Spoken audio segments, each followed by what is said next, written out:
know, on the road here with a little bit of kling, glöckchen, kling-a-ling-a-ling, kling, glöckchen, kling, glöckchen, kling-a-ling-a-ling, kling, glöckchen, kling.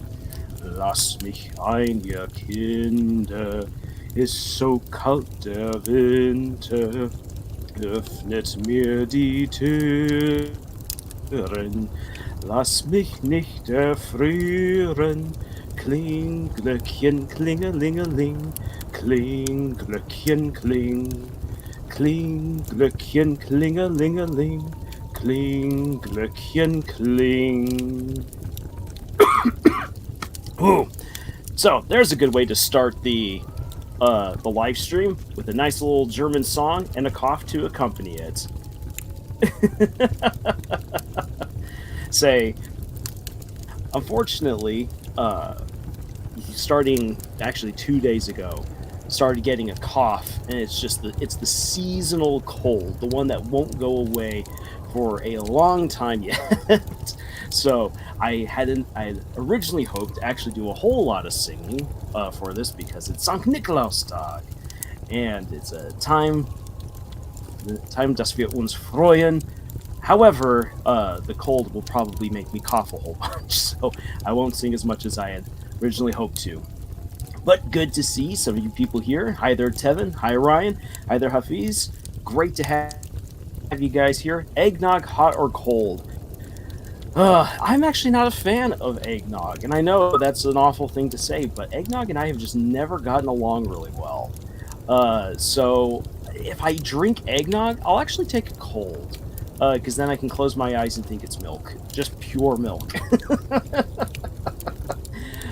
So that's the way I will drink it if I have to drink it.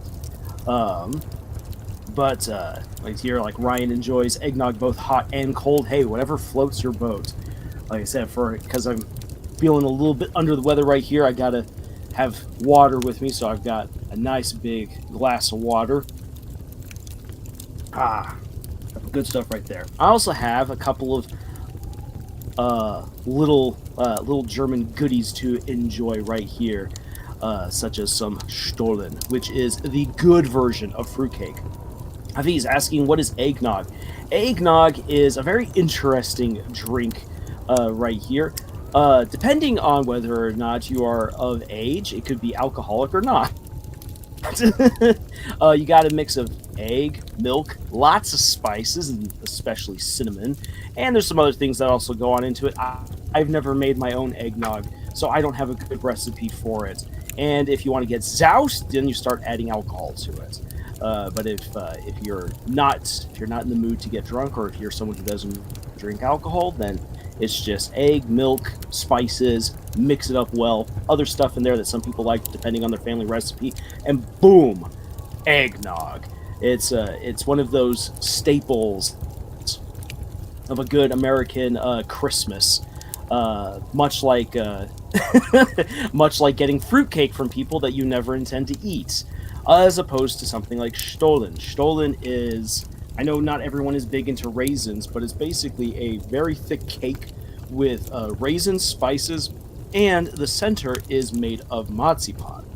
And, oh, that tastes actually really, really good.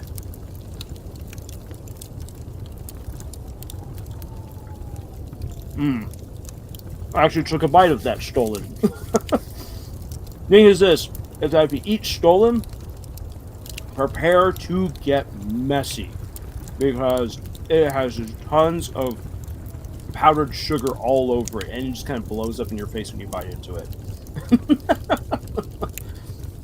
Much the same as if any of you go to southern Germany, if you go to Bavaria, which is where I lived for a little while, you can get these wonderful donuts. They're filled with apricot jam, called Krapfen. Krapfen are amazing. The one thing is this, is that if you want to get a Krapfen, you need to have something to wash off your face, because it will blow up in your face, one way or the other. When you bite into it, you're either going to get all of the powdered sugar going poof up your nose and into your eyes, or it's going to erupt, and you're going to get all of this apricot jam all over your face because they're just so good, and they're always packed full. I've never had a Krapfen that didn't blow up when you bit into it, but it's so tasty. It's so good. They're so addictive too. Yeah, I had to restrain myself from spending too much money in Germany on sweets, especially during Christmas time. But for tonight, because this is Sankt Nikolausabend, the night, at least according to German tradition, that Sankt Nikolaus comes and visits all the good boys and girls and naughty boys and girls of the world. Uh, and it's a tradition that I myself have celebrated ever since I was a little kid. I thought, you know what? Let's bring that on over here. I'm going to share my tradition with you guys, and you guys can share whatever Christmas traditions you have or winter traditions.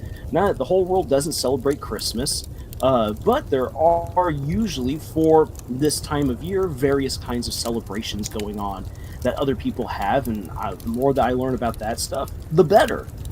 Donuts with tons of sugar? Where do I sign up? Exactly, Hafiz. You just got to make your way on over to Germany.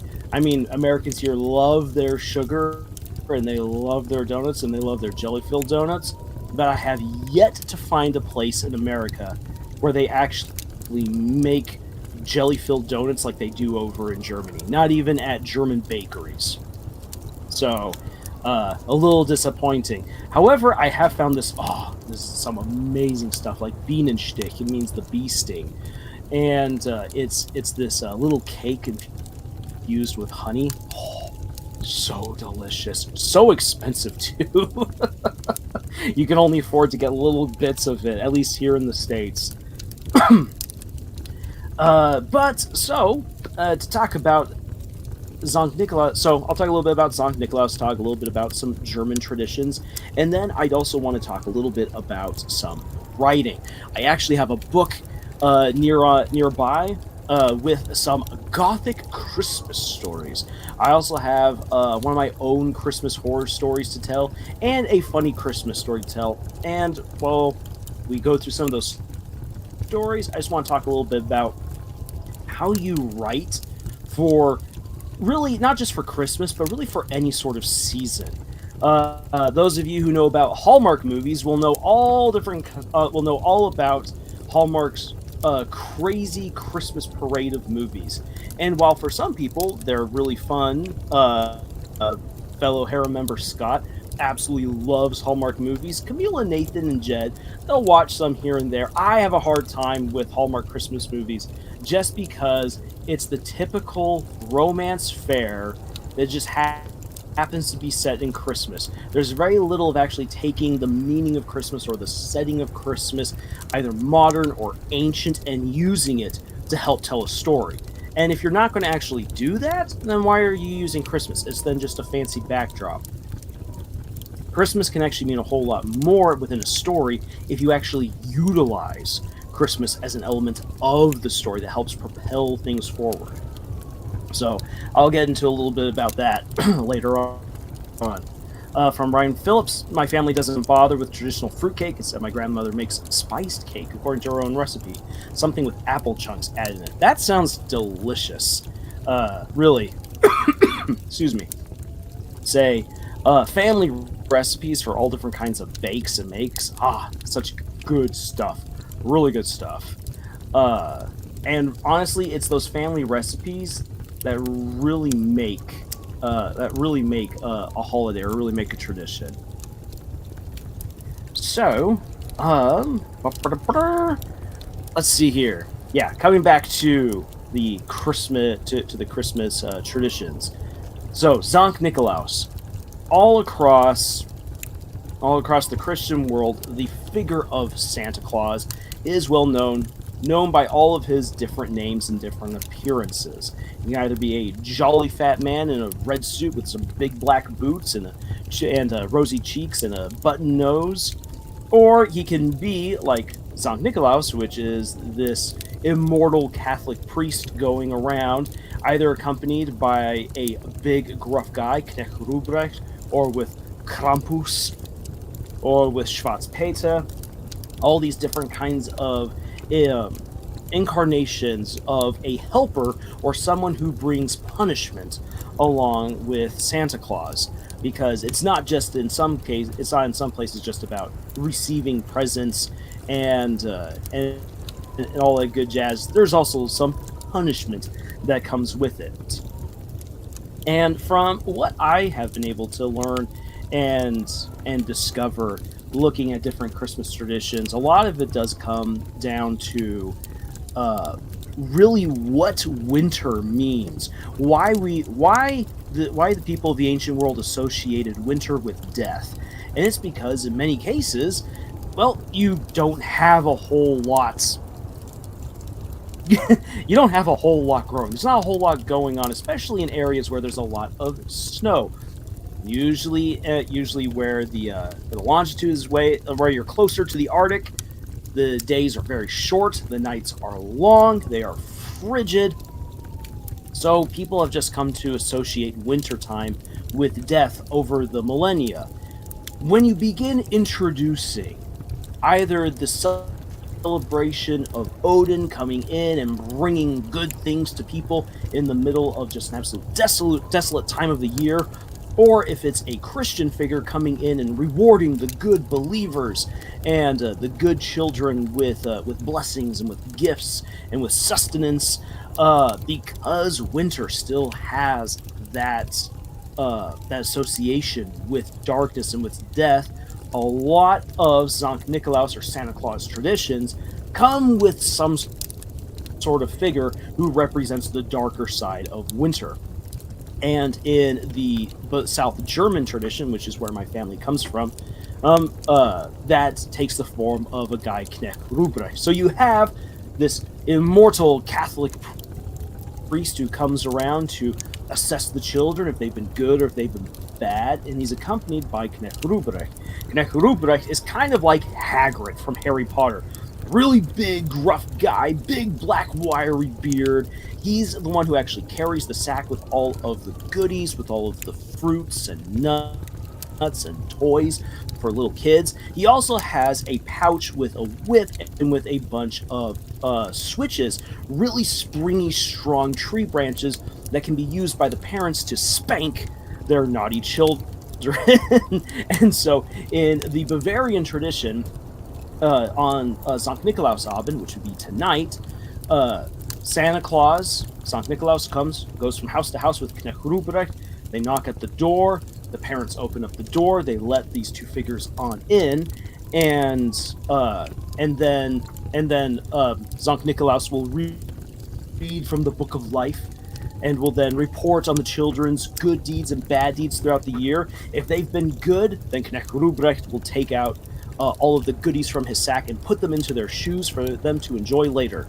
If they've been bad, their shoe is then filled with switches for their parents to then spank them with when the two leave. Excuse me, I gotta take a quick drink right here.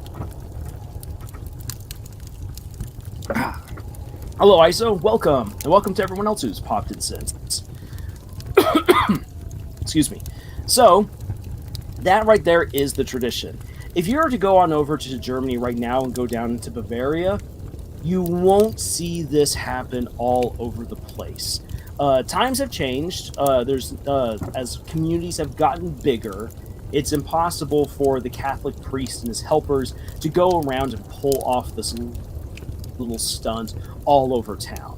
So this doesn't happen quite as often. In some of the smaller villages, yes, and in some areas, like within certain congregations or at certain clubs or at school, this can then get played out, where someone comes dressed up as Sankt Nikolaus, someone comes dressed up as Knecht Ruprecht, and then according to what their teachers or the priest or the parents have told them, they then have a list of everyone's doings in their book. And actually, last year, for a special party that my older sister put on, she had contacted all of the kids who were coming to this party. She had contacted their parents and asked for the parents to give an accounting of the good things and bad things that they had done that year. And so that night, me and my dad, we dressed up as Sankt Nikolaus and Knecht Ruprecht and showed up at the party. And all these kids are like, okay, well, that's kind of awkward and weird. We then opened up the Book of Life and then began saying the things that they had done that year. You watch in terror as all of these kids are like, oh, how do these people dressed up so scarily know know who I am, know what I did this year? They are absolutely terrified. And so I'm dressed up as Knecht Ruprecht. I'm nowhere near as big as the actual guy, but I've got the beard on, I've got this big coat on, I've got the sack, I've got the sticks, and I'm looking around all grumpy like, Rrr. And then my dad acting as Sankt Nikolaus, and we would converse back and forth in German a little bit to kind of freak them out a little bit more. We would then proclaim if kids should get candy in their shoes or not. If they were good, they would bring up their shoes and we'd put candy on into it. We made sure not to frighten any kid too much by actually putting switches on into their shoes. However, when I was in graduate school, I would do the same thing, though just as Knecht Ruprecht, and I would go around from apartment to apartment and give people candy and whatnot in their shoes. Looking back at it, while I had a lot of fun, there were a lot of people who were kind of put off by it. So, I don't do it quite as much anymore. Let's hear some comments. Fees, it's like a traditional in Japan where men dress as demons, going from house to house, searching for naughty children to scare them. Oh, yeah. Well, German is a scary language. Using stories and fairy tales to scare children away from bad behavior is classic Europe. Oh, yes. And and you should read some of their modern children's books are still filled with death and destruction and horrors for children if they don't obey the rules. It is hilarious. That tradition has not left Europe at all. Roblox, no, you've come in at just the right time talking about Sankt Nikolaus and at least my family's German traditions. And the neat thing is that my family's half German, half American, so we actually blend it all for like the perfect month of just awesomeness. Tonight is Sankt Nikolausabend. Sankt Nikolaus, Knecht Ruprecht will come, bring goodies to everyone, and then on the 24th, according to proper German tradition, is the night of the Christ child, this angel who comes in on white horses and brings gifts to all of the children. So you actually then get presents on the night before Christmas, according to German tradition. But because half of my family is American, that also then means that we have a classic American Christmas on the 25th. So we've got all kinds of goodies and whatnot. We get a visit from Sankt Nikolaus, a visit from the Christ child, or the Das Christkind, and then a visit from Santa Claus. That's a lot of presents going around. So, that's, as a kid growing up, Christmas was just one of the best times of the year. Though a little bit of a story from older days of Sankt Nikolaus and Knecht Ruprecht. My mother is German. She's the one from Bavaria, and when she lived in, I believe it was the town, now the small city of Kempten.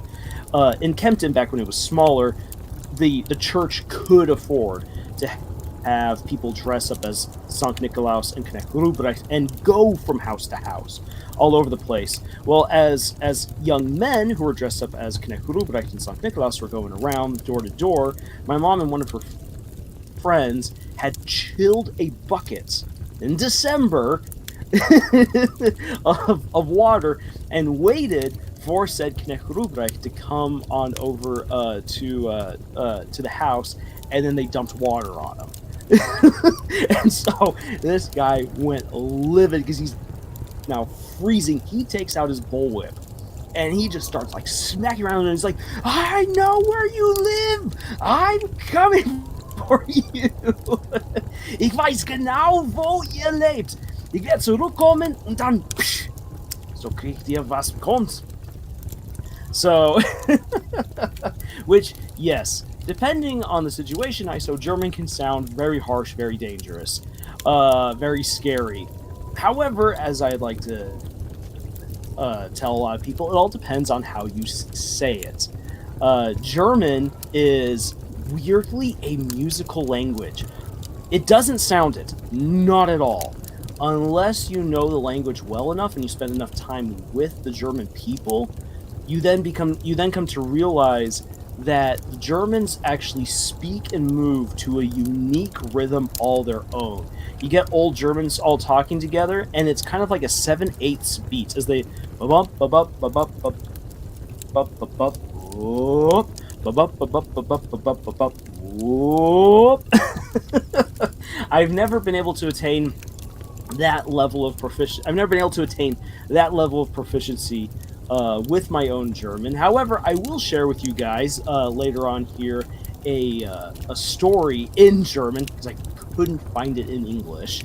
So I will do my best to translate it for you guys, where you'll get to hear a different kind of German than what people typically hear, and it will sound. I think you might be able to then hear the more musical side of the German language when we get to that. But yeah, classic prank of pouring cold water on a guy dressed up. He didn't stick around very long because he was freezing. Again, winter time in Germany is no joke, especially around December. Especially if it gets snowing early on. Sometimes it won't snow until January, but sometimes the snows come and hit a little bit earlier in December. If they do, it's going to be a cold winter.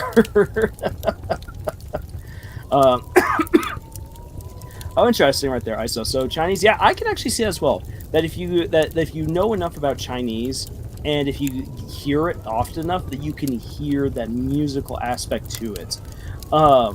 Portuguese, especially Brazilian Portuguese, is incredibly musical. I want to one of these days go down to Brazil and just spend some time there.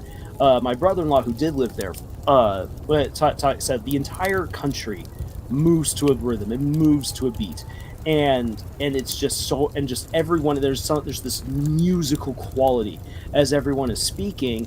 And he particularly likes the movie Rio, because in the movie Rio you get that. The movie Rio actually did a really good job of capturing a lot of Brazilian culture, Brazilian attitudes, and just the musicality of their daily life into the movie. And so, even if you might not like the movie Rio, it's apparently it holds culturally true. So I like that. Excuse me.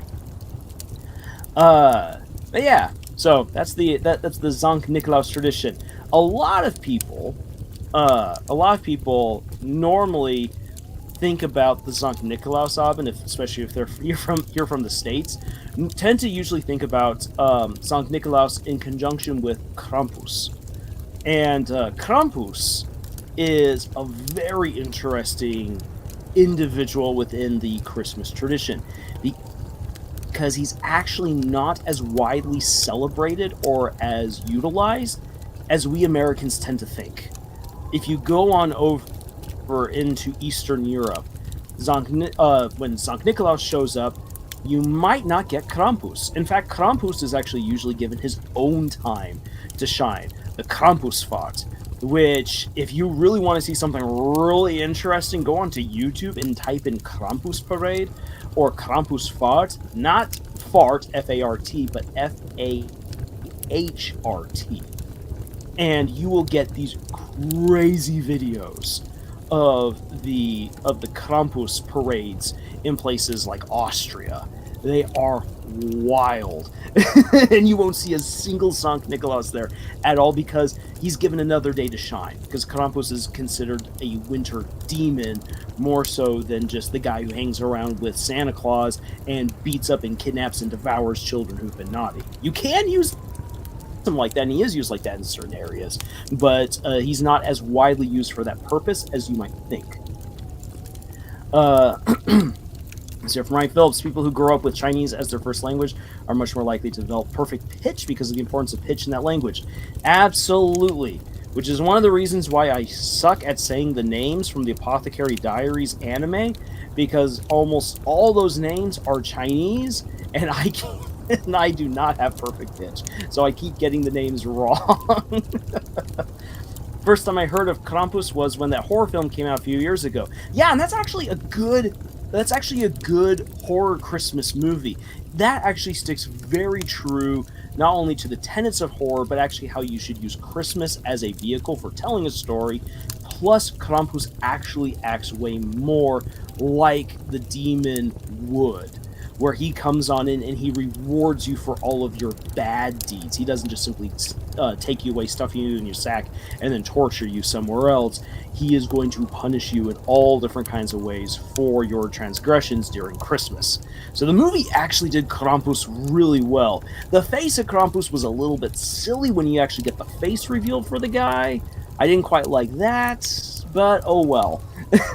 They obviously did not consult the people who do the Krampus part down in Austria.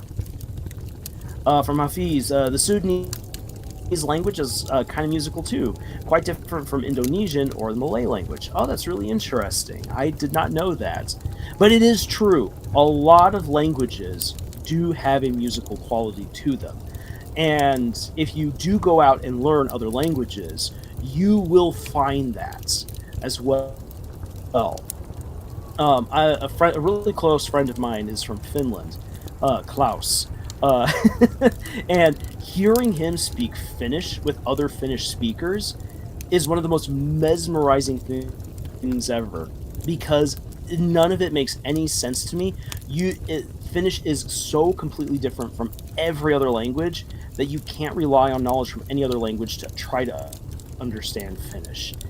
But when you hear a bunch of Finnish speakers talking, it sounds like they're having the time of their lives, because it's such an upbeat language when they speak. Even if they're not actually all that smiley and upbeat as they're talking, it just sounds super upbeat when you get a bunch of Finns blabbing together. It's sad that I only know confusing and boring English. Yeah, well, I'll be honest with you, Roblox. If it wasn't for living in Germany, I would probably never have really been able to learn how to speak German. Even though my mom's German and she and my dad have spoken quite a bit of German around me when I was growing up, it just never really stuck. And living where I do, I actually tried to learn Spanish multiple times, but me and Spanish, for whatever reason, just never clicked. And so unless as a kid, you really give it a good college try to learn another language, then it becomes difficult.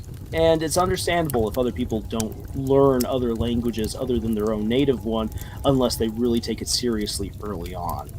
So, but if you do want to try to learn another language, I say go all for it, because it's awesome being able to speak another language.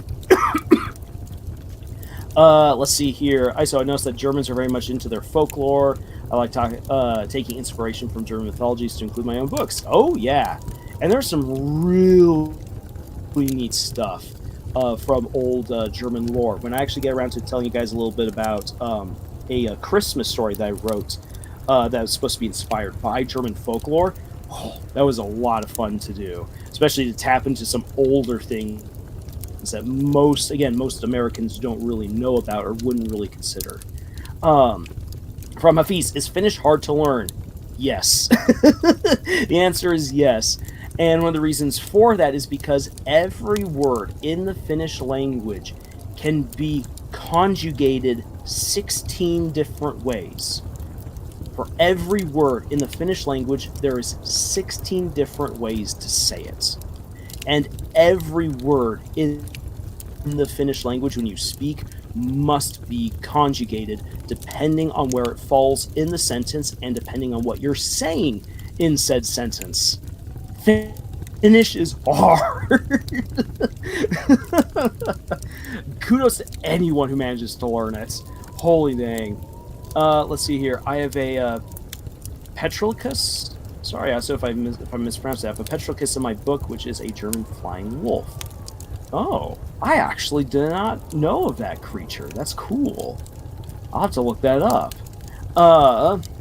Let's see here. From Ryan, Lars, how long did you live in Germany? I lived there for just a little under 2 years. I unfortunately haven't been able to go back as often as I would like. I did go back for a little bit to visit my grandma, my step grandfather, for a little bit. Also to visit my sister, my oldest sister, when she lived there with her family because they were stationed out there for the U.S. Air Force. I heard Scandinavian languages are hard to learn from Hafiz. They can be. They can be. It's all about being able to read how the words are written, and then being able to pronounce that. Uh, if you're an English speaker, try learning Dutch. Yeah, Dutch does have some similarities to English. Uh, my problem with trying to learn Dutch is that when I look at Dutch, I know it's supposed to be pronounced more like you're an English speaker, but looking at Dutch, it's so similar to German that I start pronouncing all the words as if they're German, which means I'm pronouncing them wrong. Ryan, I'm working on learning Russian. It can be quite a chore. Often, sometimes they'll make perfect sense to me. Other times, it feels like all the words are in the wrong order. Grammar is a troublesome thing. Absolutely. Grammar is rough. And I wouldn't even know where to begin with Russian.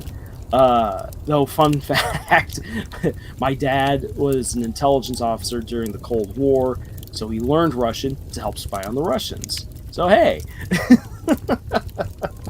Me and my older sister tease him about whether or not he's been keeping up with it.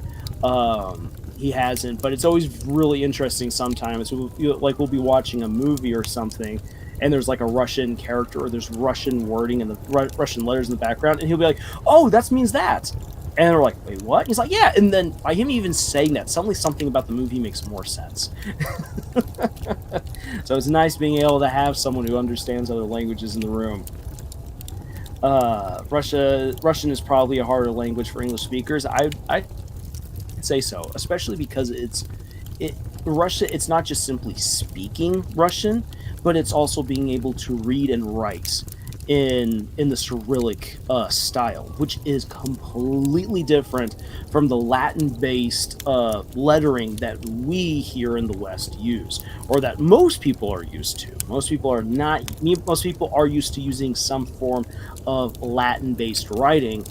Most people are not used to writing in Cyrillic. So, excuse me. So that being all said right there, thank you guys for sharing all of that. And yeah, if any of you get the chance to go and visit Bavaria, especially during Christmas time, I highly recommend it. Just dress really, really warmly because it can get frigid. Oh boy, let me tell you. But with that little bit being said right there, let me actually share with you guys the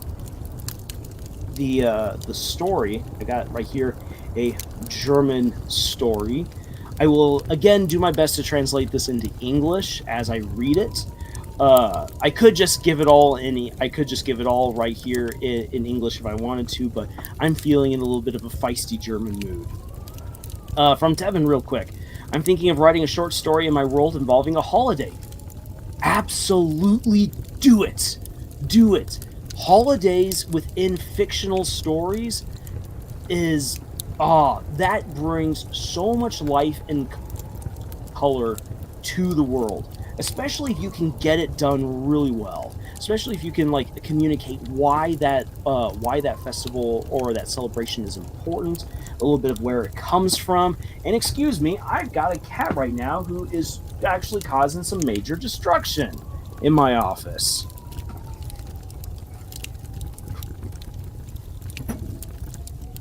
You are a horrible little thing.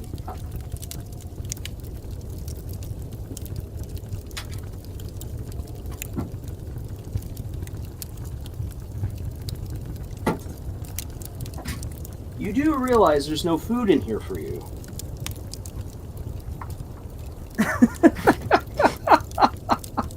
Oh my gosh. Wow. Honey, I've got this big fat cat right here. She's a rescue cat.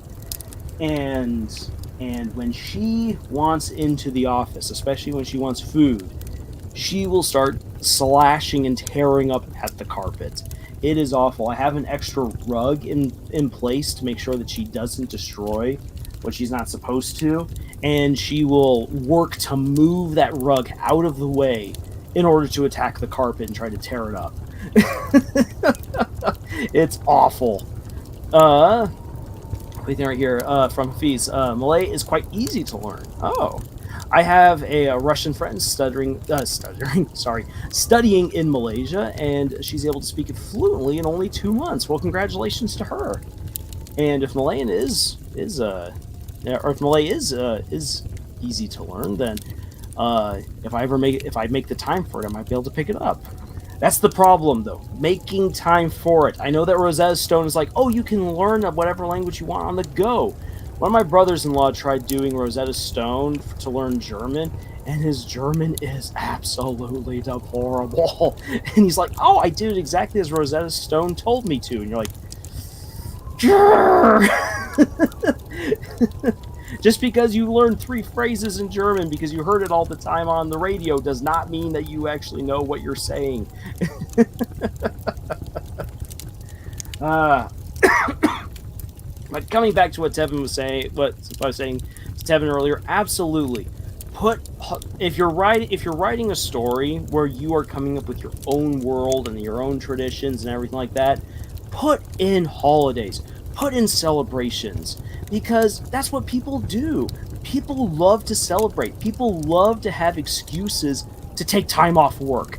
People love to celebrate the things that they love. People love to glorify stuff that they believe in, or events in nature, or they love to celebrate events from their history, because those events, not only are they fun and they give us a break, but it's also a source of identity.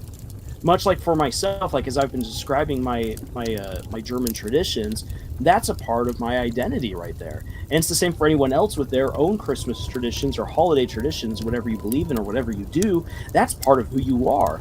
And you do it because it makes you feel good. It gives you a place that you belong. It gives you something that is yours.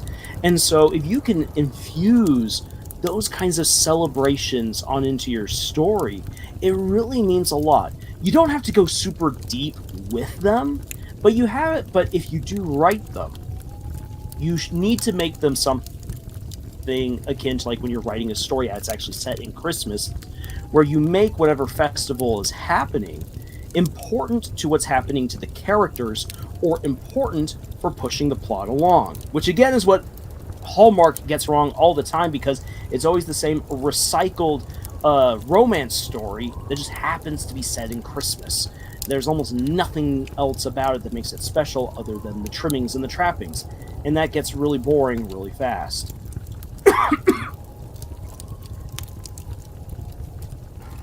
Roblox, I'm watching this as I do crunch work, so I get that no one has time. Absolutely.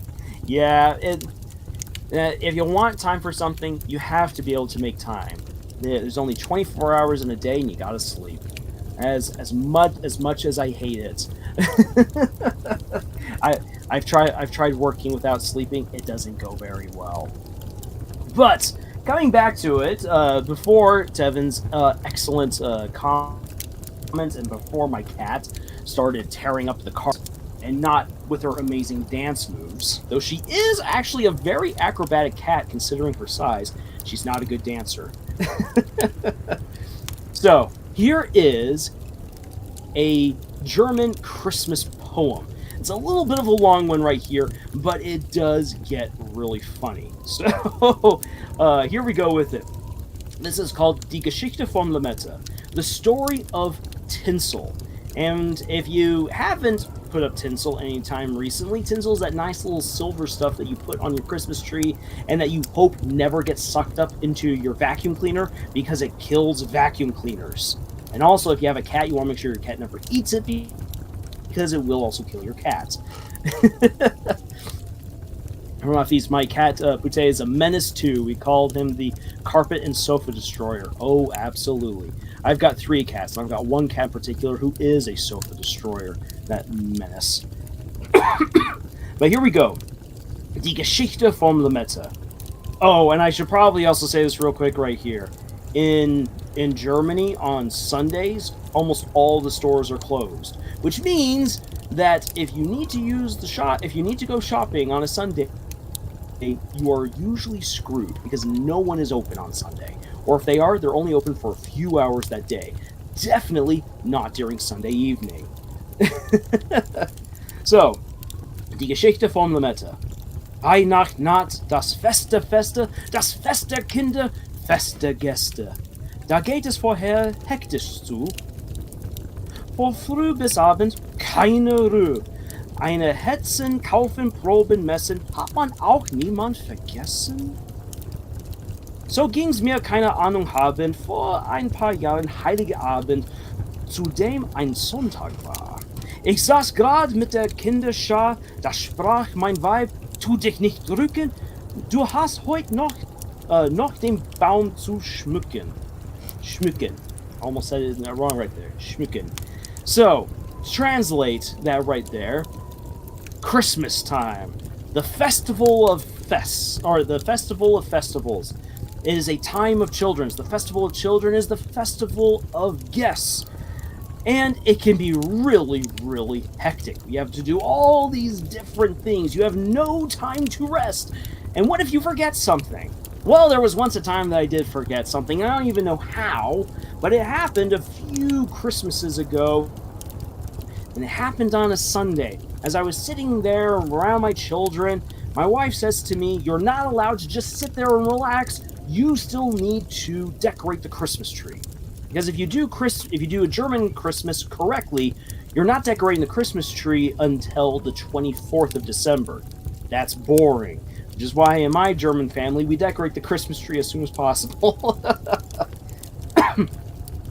Da Einspruch meistens mir nichts nützt, hab kurz darauf ich schon geschwitzt, den Baum gestutzt, gebohrt, gesägt und den Ständen eingelegt. Dann kamen Kugeln, Kerzen, Sterne, Krippenfiguren mit Laterne. Zum Schluss, ja Himmel, Donnerwetter! Nirgends fand ich das Lametta. So, to translate that right there, guy hops right to work, he gets his tree, he sweats it all out as he sets it up, he saws it where he needs to, he makes sure the stand is all good, he begins putting on the bulbs, the stars, the candles, everything, until, oh boy, heaven's thunder, he can't find the tinsel. Tree is not perfect without the tinsel. Es würde meine Frau ganz heiß und stunden sprach sie, ja, ich weiß, im letzten Jahr war's ganz zerschlissen, drum haben wir es weggeschmissen. Und in dem Trubel dieser Tage vergaß ich Neues zu besorgen. Ich werde was von den Nachbarn borgen. So, after speaking with the wife, we realized, oh crap, yeah, we actually haven't gotten new tinsel because last year it was all looking really bad, so we had to throw it away. We haven't bought any, so let's go see if the neighbors have any for us to use. Die Nachbarn, links, rechts, drunter, drüber, die hatten kein Lametta über. Da schauten wir uns voran verdrossen, die Läden, sie sind auch geschlossen. Tinsel's an underrated decoration. Absolutely, Ryan. So right here, we asked the neighbors left, right, above, under, and no one has any tinsel to share with us. So sprach ich da, and also all of the stores are closed because it's a Sunday.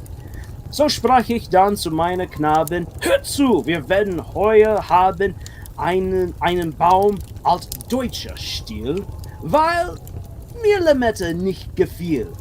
Da haben es Heulen, Schluchzen, Tränen, und ich gab nach den Schmerzfontänen. Hört endlich auf mit dem Gesätter. Ich krieg nen Baum mit viel Lametta. So, the dad then says, you know what? We don't really need tinsel. He's telling this to the kids. We're going to celebrate like the old Germans who didn't have tinsel. We're just going to have candles on the tree. And then all the children just begin screaming and throwing a tantrum. It's like, fine, fine. I'll get us some tinsel. Just hold your horses. Zwar konnte ich da noch nicht begreifen, woher ich nehm die Silberstreifen, doch grad suchte ich das Messer. Da läs ich Hextenberg Mildesser. Es war die Sauerkrautkonserve. Ich kombiniere mit Messerschärfe. Hier liegt die Lösung. Eingebettet. Das Weihnachtsfest. Es ist gerettet. So, for this little bit right here, as he's still trying to figure out what he's going to do about the tinsel, because they need some, he's going down into the basement. And in apartment complexes, even, you are actually given your own basement area. So he goes down there, and he's actually there to get some sauerkraut. And sauerkraut is usually in some sort of container, or like in a large pot where it's allowed to stew for a while and you get the strength that it needs, that really strong sauerkraut taste. And as he's getting sauerkraut, he realizes, oh, I have a solution. I can save Christmas with this. Schnell wird der Deckel aufgedreht, das Kraut gepresst, so gut es geht. Zum Trocknen einzeln aufgehängt und dann geföhnt, doch nicht versenkt. Die trockenen Streifen sehr geblichen, mit Silberbronze angestrichen, auf beiden Seiten Silberkleid. Oh, freue dich, du Christenheit!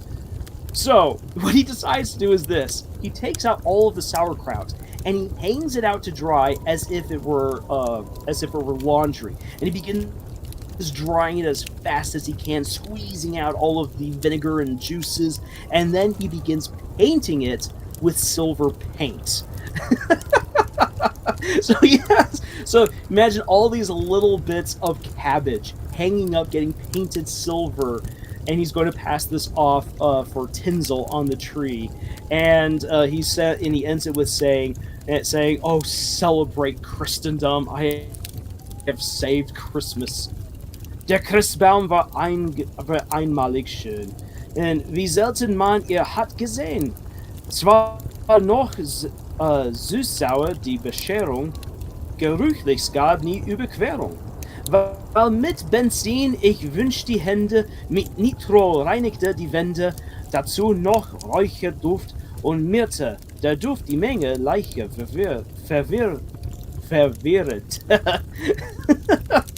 Yes, German can get weird right there. Und jemand sprach still verwundert, hier riecht's nach tennische Jahrhundert. So, with this little bit right here, as he's decorating the tree and everything, it's putting up a smell because it's sauerkraut. Sauerkraut smells really strong, and he's tried to suppress the smell of sauerkraut with the silver paint, and then he uses gasoline to try to wash away the smell. And so everyone in the apartment and everyone in the apartment complex is now smelling all of these strange smells coming from their apartment, and they're like, that's a really interesting Christmas dinner they're making. And it smells like the new millennium somehow. So, continuing on, because we're not yet done with this crazy thing. Yep, Nacht equals night. That is correct. Ne Woche drauf, ich saß gemütlich im Sessel. Las Zeitung friedlich, den Bauch voll Feiertage, Reste. Es war wieder Sonntag und Silvester. So, here's an interesting thing. New Year's. Americans do not celebrate New Year's like the rest of the world, and that is a real problem, because the rest of the world has a blast with New Year's. New Year's in German is called Silvester, and it's also, I believe, called Silvester in a couple of other places other than Germany.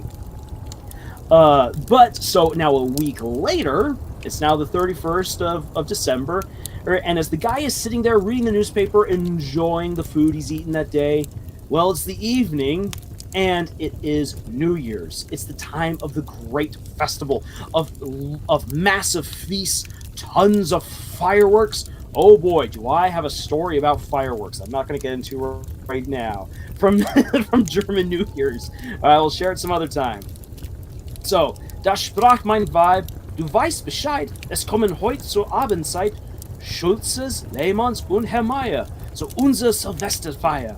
Wir werden leben wie die Fürsten, es gibt Sauerkraut mit Wiener Würsten. Ein schreiend Hüt, ein setzt die Schaut, am Christbaum hängt mein Sauerkraut. Vergessen Neues zu besorgen, ich werd was den Nachbarn borgen. Die Nachbarn links, rechts, drunter, drüber, sie hatten leider keines über.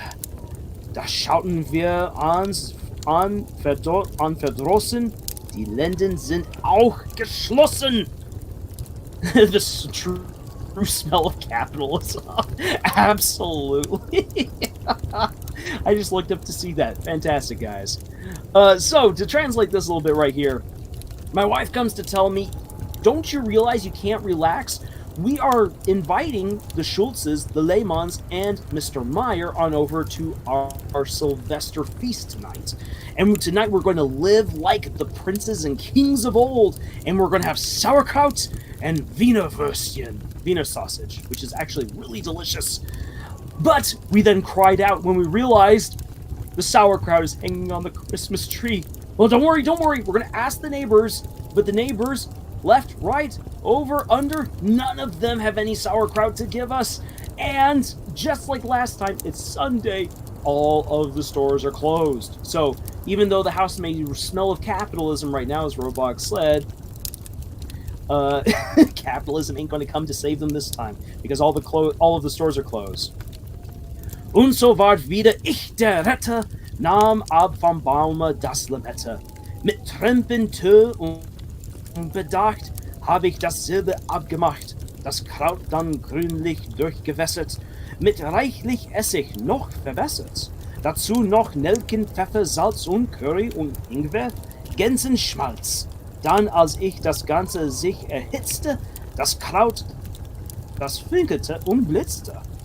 Da konnte ich noch oben flehen, lass diesen Kelch vorübergehen. So, for this part right here, what the guy decides to do, because they need sauerkraut for the meal, his wife wants it, he takes all of the tinsel off the tree, takes it back down to where the sauerkraut would normally be hanging out in the cellar, and there he washes all of the sauerkraut in paint remover to get all the silver off. He then throws it back into the pot, and he just starts putting on as many different spices as he possibly can. He is dousing this thing in vinegar. He's got pepper, salt, curry, ingwer, Gänsenschmalz, so a special kind of thing that you'd use to spice up your goose. But even though he puts all this stuff on, weird things are beginning to happen, because the sauerkraut is beginning to spark and shimmer. Weird things are happening. But hey, he's got it, and he's praying as he's rushing back upstairs to the kitchen. He's like, please, dear Lord, let this cup pass over me. Kind of going back to Jesus, where it's like, Father, if it's possible, please let me not drink this cup. Als später dann das Kraut serviert, ist auch noch Folgendes passiert. Als eine Dame musste niesen, sah man aus ihrem Näschen sprießen 1000 kleine Silbersterne? Mach's noch einmal, ich seh das gerne! So rief man ringsum hochfreut, die Dame wusste nicht Bescheid. Franziska Lehmann sprach zum Franz, dein Goldsahn hat heut Silberglanz. Und einer, der da musste mal, da rief, ich hab ne Silberstrahl! So, to translate that, during dinner, as we served the sauerkraut, weird things began to happen. One lady, when she sneezed out a ton of silver, and and silver sprayed everywhere. And everyone's like, do that again, that was cool! She had no idea what was going on. Then Franziska Lehmann said to her husband Franz, your gold tooth suddenly turned silver.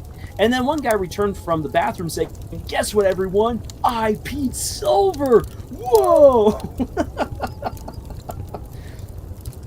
And for the last stanza, so gab's noch diese Krautmethode, noch manche nette Episode.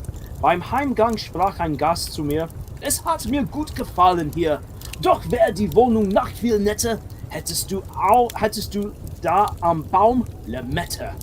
Ich konnte da gequält nur lächeln und mir noch frische Luft zufächen. Ich sprach und klopfe ihm auf Jäckchen. Im nächsten Jahr, da kaufe ich 100 Päckchen. Päckchen, sorry, I gave that an extra syllable that didn't need. Da kaufe ich 100 Päckchen. So, to translate that last little bit right there, during the night, many other weird things happened with the sauerkraut, but everyone was really happy. And at the end of the night, as the guests were leaving, one said to me, I really enjoyed my time here. The only thing that could have made it better is if there was tinsel on your Christmas tree, my good sir. I couldn't agree with him more, so I laughed, clapped him on the shoulder, and said, next year, I am buying 100 packets of tinsel. So, right there, that is Die Geschichte von Limette. Yeah.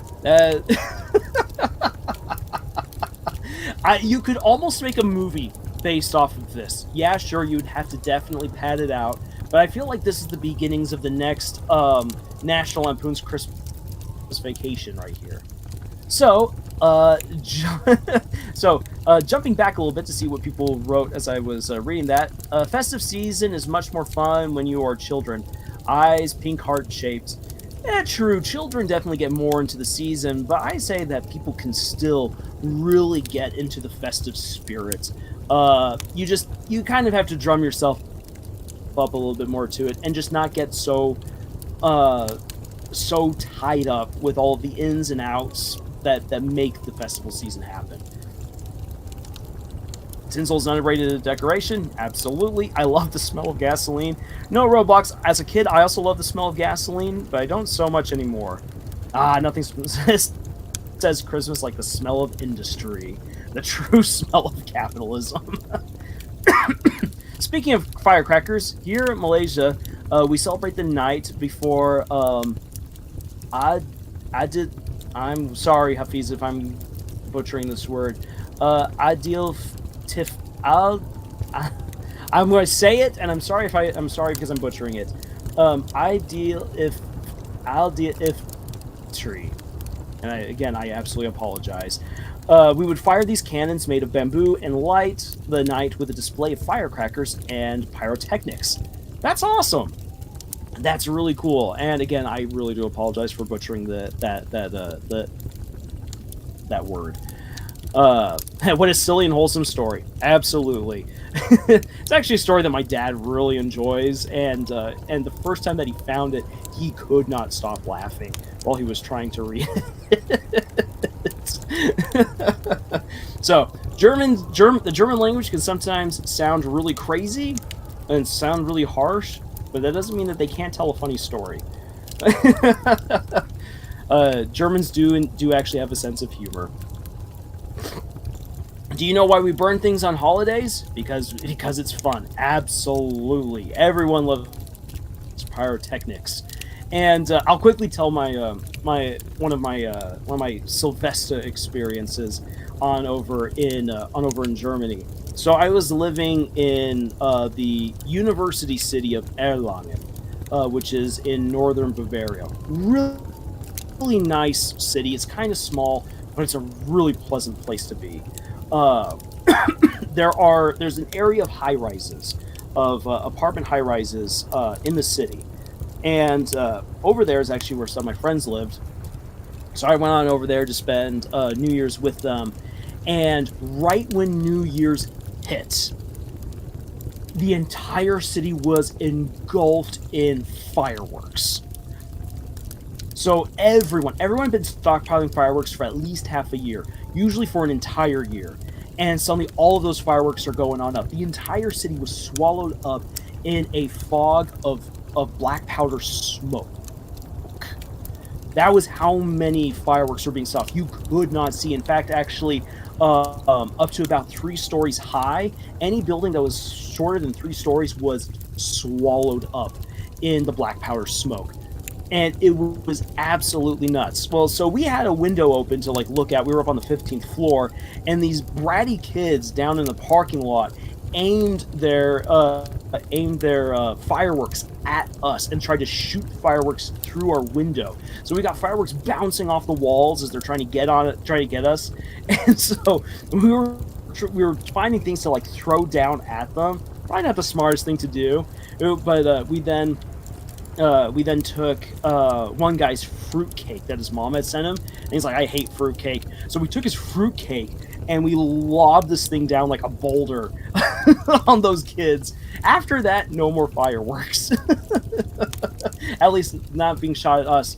But across the streets at another apartment complex, these people had opened up their balconies and were shooting fireworks into each other's apartments, blowing stuff up. It was wild.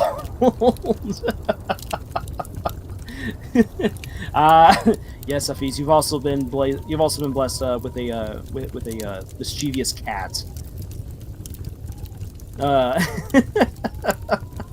Yeah, so that was one New Year's on over in Germany. I actually, unfortunately, slept through my very first one there. I got woken up in the middle of the night with the entire sky just absolutely lit up, and I was just like, I'm too tired. I'm going back to sleep. I made sure to stay up for the next New Year's because it was wild. It was incredible. I want to go back to Germany during New Year's just to again experience that insanity. Yeah, it is a war zone simulator. If you want to know and next time that I go, I will walk the streets. I will have a mask on so that way I can try to breathe in the midst of all of that insanity. But it is insane. And I want to go back and experience it again. So, so yeah, New Year's in Germany, absolutely nuts. I wish that here in the States we were a little bit more wild with our own New Year's, because that would be lots of fun. But all right. So, I should get a firework machine gun. I wish I could have something like that. Actually, other little fun story. I wish I'd still been in Germany to witness this. But I knew this family where the father and son had, for actually about 2 or 3 years, had been collecting and harvesting black powder from rockets. And they had made this massive ceramic ball that they were filling with black powder. Kind of like if you've seen the extended edition of The Two Towers, where Saruman is filling up the bombs that are going to be used to blow up Helm's Deep. And they were making that. That is what they were making. And they were trying to come up with a special launching mechanism, so that way they could then seal up the ceramic ball with a fuse and then launch it into the air to set it off.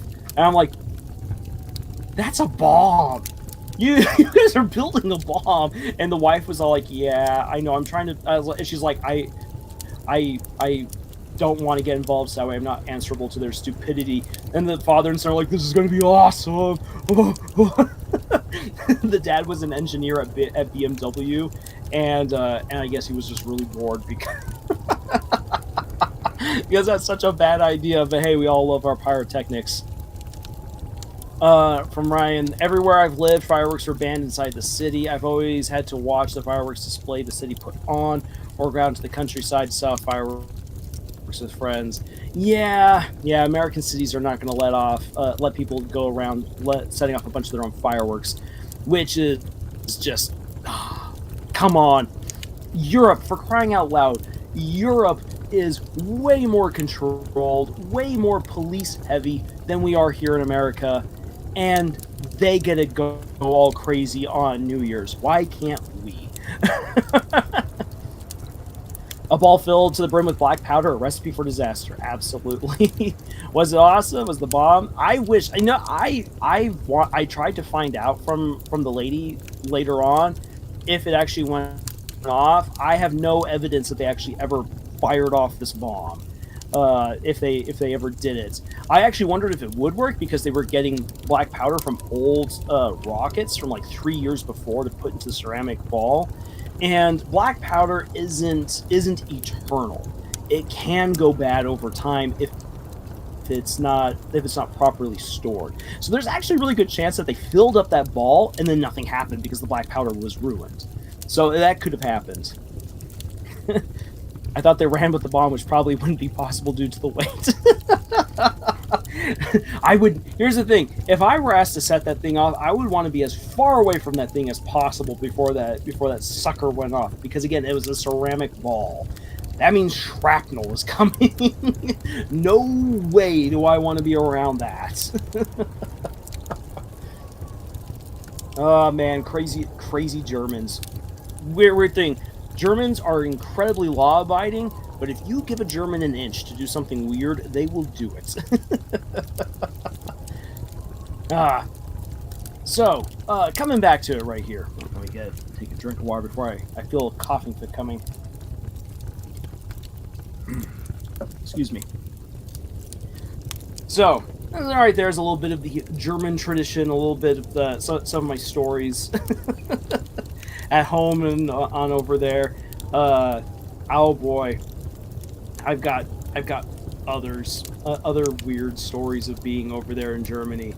But by the time I've left before I have to retreat to do the family tradition of Sankt Nikolaustag, and say I want to talk about using Christmas within our stories. And the thing is that it doesn't have to just be Christmas. You can use this advice really for anything, from like Valentine's Day to Easter to New Year's, especially to something like Halloween, and really to any sort of regional or uniquely national or religious festival. And so that can go really for all different kinds of things. And sorry, my brain suddenly blanked out. I actually had like a list of different festivals, and it all just flew out my ear.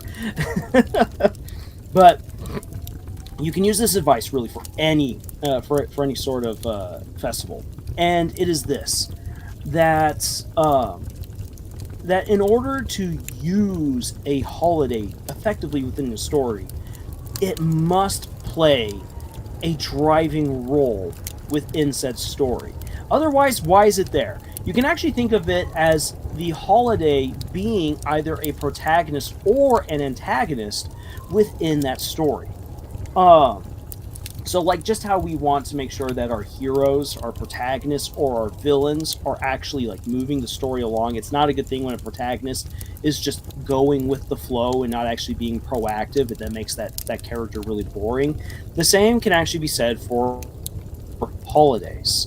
So like for instance, if you watch most Hallmark Christmas movies, it's the same formula.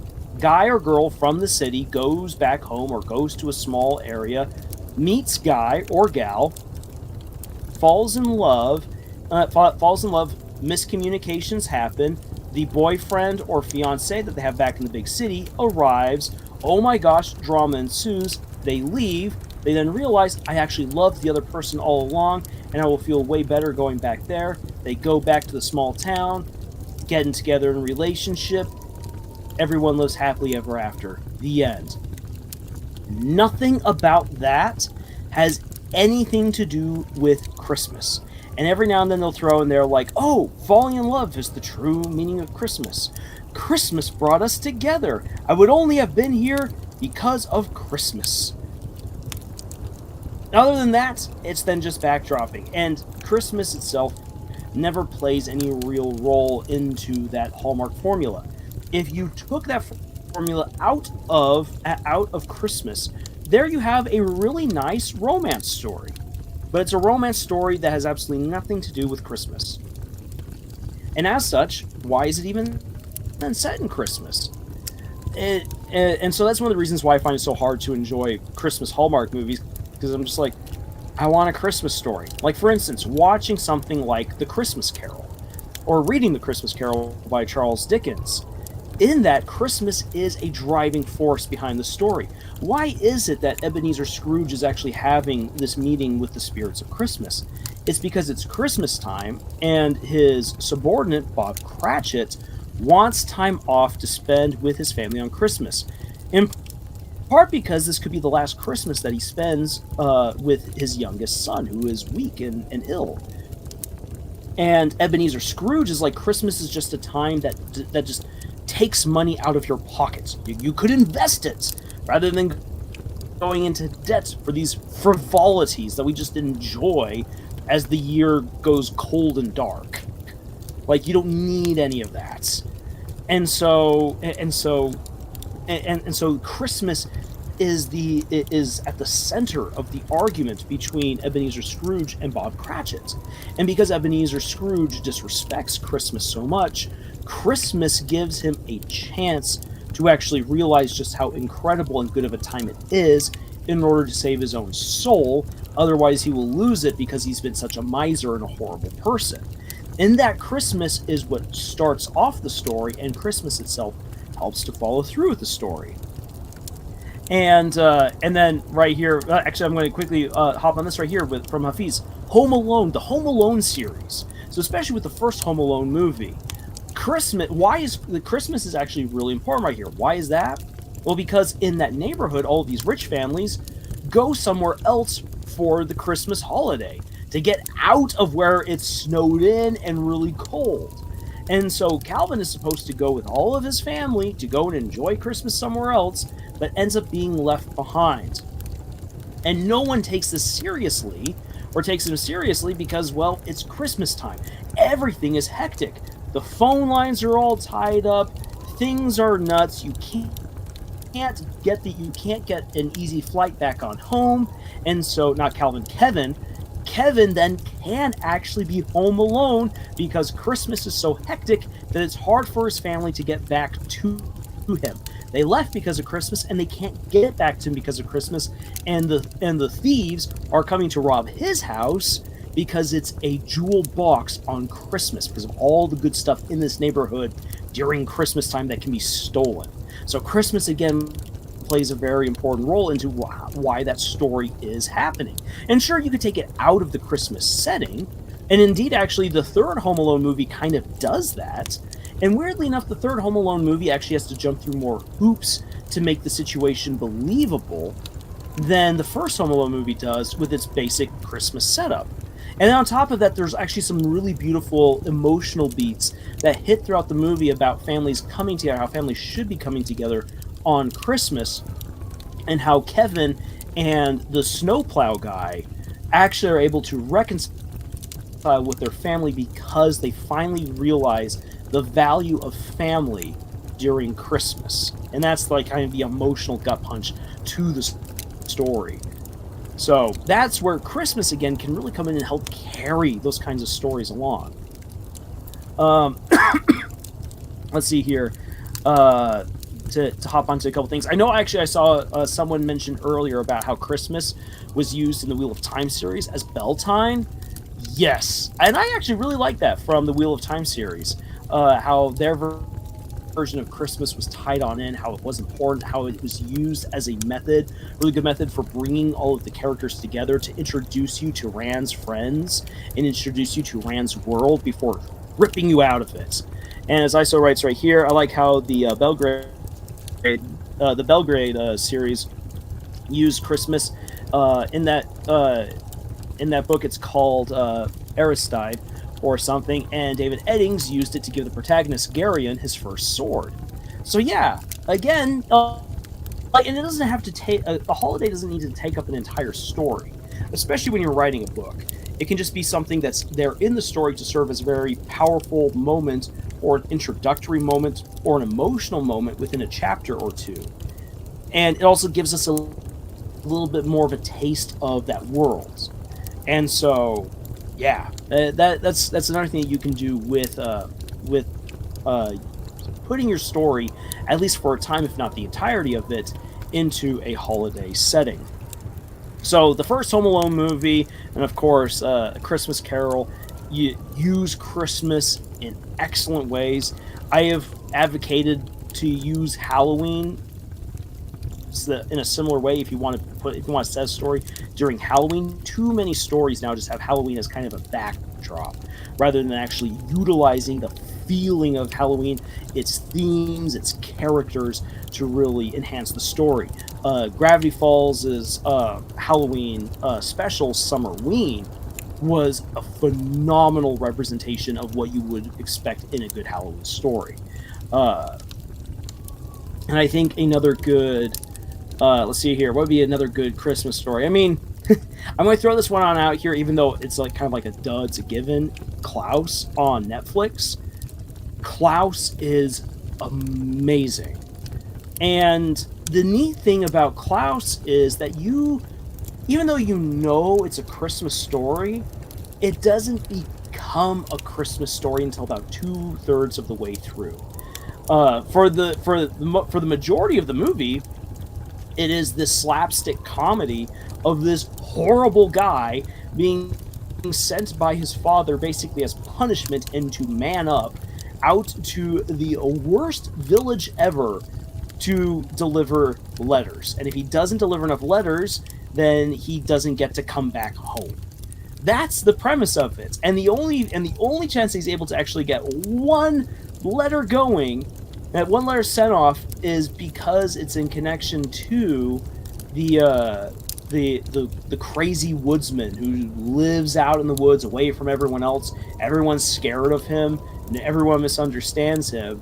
And because he wants the mailman to deliver a package with a toy in it to a kid who he sees is feeling sad, that then kicks off this guy's whole scheme of, oh, I can get people to mail letters to the woodsman, so that way he will deliver presents. So I win both ways, because they mail the letters, then he delivers the packages, and I make tons of money, and then I get out of this hellhole. That's his plan. And by doing that, the ball starts rolling, and the traditions of Christmas start evolving in this little town as Klaus starts becoming the prototype for Santa. And that's again just a really great Christmas story. And yeah, Christmas is a very powerful element there within that story. That is the plot, or at least a part of the plot. So Ryan Phillips, funny enough, Christmas isn't central to the film. A Christmas Story. Yeah, I once read a short story that followed the story beats of A Christmas Story, but set in Arizona during summer. Yeah, that's the thing. You could easily take the plot of A Christmas Story and set it either to someone getting ready to have like their birthday, like, hey, I want a gun for my birthday, or they're about to graduate, or you can even make it a little bit more mature and like have it like lead up, for instance, to like a bachelor party or something like that. You can easily take the story beats from A Christmas Story and put it really to anything else. I think that one of the ways that A Christmas Story actually fits as a Christmas story in like Little Christmas is that a lot of the humor within that movie only works because it's set in Christmas. A lot of the jokes are Christmas based. And so that's, I think, why it works as a Christmas story. Otherwise, absolutely, Ryan, I agree with you. You could easily take the beats of A Christmas Story and send it to almost anything else, and it would work totally fine. But yeah, again, if you want to make a story set for any kind of holiday work, make that holiday work for your story. And that was something that I did with one story that I originally wrote, and I've wondered about actually taking the time, truly brushing off my German skills, and actually trying to translate this whole thing into German and actually pitching it to German publishers. I don't know if they pick it up because I'm American, so it might not work out. But I wrote a story a little whiles back where I really wanted to tap into horror stories. from Christmas. Back in the 1800s, even before the 1800s, there was a very rich tradition of telling horror stories set during the holidays. And this taps back into something I was talking about really earlier on in the live stream about how we associate death with wintertime. And that's a very ancient perception that crosses multiple cultures and languages and nations. And so it makes a whole lot of sense that you would find tons of people all across the world with similar stories during wintertime. And especially during the Victorian era, there was this push to collect these stories and to popularize them. And actually, A Christmas Carol by Charles Dickens comes out of that tradition. It was not weird to anyone of that time to read a story where Ebenezer Scrooge would be haunted by three ghosts, because there's all these other insane stories at that time of people being haunted or killed by evil spirits during Christmas. What made A Christmas Carol actually work, though, was that it took a very spooky setting and it made it into a very positive and uplifting story. So I thought some years back that I would try my hand at doing that. And I'm no Charles Dickens. I'm not going to say anywhere and I say that my story was even close to what Charles Dickens was able to do. But what I wanted to do is I wanted to take German traditions and mold those into a Christmas story. So what I did was I took your traditional fairy tale setting of three young boys. It's Christmas time, and they are being sent into town by their mother to get a new wire fitting, a new bronze fitting for their Adventskranz, for the Advent wreath, which would be used by the family to light up the candles leading to the time of the Christ child coming to the house and decorating the Christmas tree and bringing all of the gifts. So it's Sankt Nikolaustag. The kids are going into town. They're getting the new wiring for the Adventskranz because they themselves have broken it while horsing around. And as they're coming back home and going through the woods back to their family's house, a figure of old German tradition, again from the 1800s, then comes to light. The Erlkönig. The Erlkönig is this strange elven spirit who wanders the forest. And there's a really famous poem from the late 1800s about a man who's trying to race home before the Erlkönig can kill his child. But by the time he gets home, the Erlkönig and his children have taken the spirit of the young boy and have run off with it. So I wanted to take that as well. So as the boys are going on home, the Erlkönig comes out of the forest. It's his last night to take the souls of the children of men before the time of the Christians begins. And it's because with Sankt Nikolausabend, the saints come back to the earth. The Adventskranz will be lit, and leading up to the Christ child coming. So this is the time of the Christians, and so before the time the Christians rings, the Erlkönig has one last chance to reap souls. And so he comes across these three boys as they're going back home, and he begins to tempt them, very fairy tale style, saying like, "Oh, you should come with me. I will warm you up by my fire." And that fire, it's so cold outside. And the children are like, "No, we're fine." He's all like, "Oh, you're so hungry. Your parents are so poor, and they had to spend money on this new wiring for the Adventskranz because you broke it. Why don't you let me give you some food, give you some money, so that way you can repay your family?" And the children are getting a little bit more tempted. They're like, "Ooh, that sounds really good." Right, good, but the youngest boy is like, "No, we shouldn't do it. We shouldn't do it." And the Erlkönig then really drives home. He's like, "Tonight is Sankt Nikolausabend, and Sankt Nikolaus will come with Knecht Ruprecht. You've broken the Adventskranz, and because you've done that, you've been naughty this year. You will be given a switch. You'll be whipped. You're not going to get any sweets or goodies or gifts from Sankt Nikolaus. So why not come home with me? And I promise you a feast. I promise you toys. I promise you a warm fire. And you will not be beaten with a switch. And the oldest boy, who's the one who's the naughtiest of the three, is like, yeah, I'm going to take up the Erlkönig's offer. And the youngest brother manages to convince the middle brother that no, they shouldn't go. It shouldn't go, but the oldest brother is like, hey, I'm going to go with the Erlkönig. See you guys later. And so the Erlkönig takes the boy, leads him into the forest. And as he does, they come to this great feast and this roaring fire. But the food doesn't satisfy, the fire seems cold, and the children of the Erlkönig, these dancing elves, as they come to him, they put on clothes that, when they put these clothes on him, he can't stop dancing. And then they chain him with these bitter cold chains to bind him in place so he can't run away. And then he becomes the entertainment for the Erlkönig and the people at his feast as they celebrate the end of the year and the coming of the Christians. And the story then cuts on over to Sankt Nikolaus and Knecht Ruprecht meeting up on top of the hill. It's Sankt Nikolausabend is about to begin. It's time to take their journey out into the world, and the Christ child shows up. This angel who represents Christmas time. She comes and she speaks to Sankt Nikolaus and Knecht Ruprecht and tells them it's time to go forward out into the world and find the good children, find the naughty ones. The good children reward with sweets and goodies. The wicked children reward with the switch and with the rod and with the whip. You have them, don't you?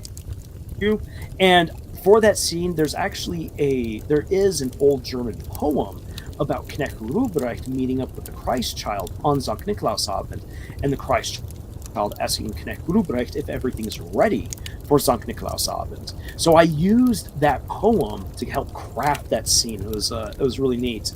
And before they go on out, the Christ child says, "Before you go, there is one child who needs to be saved.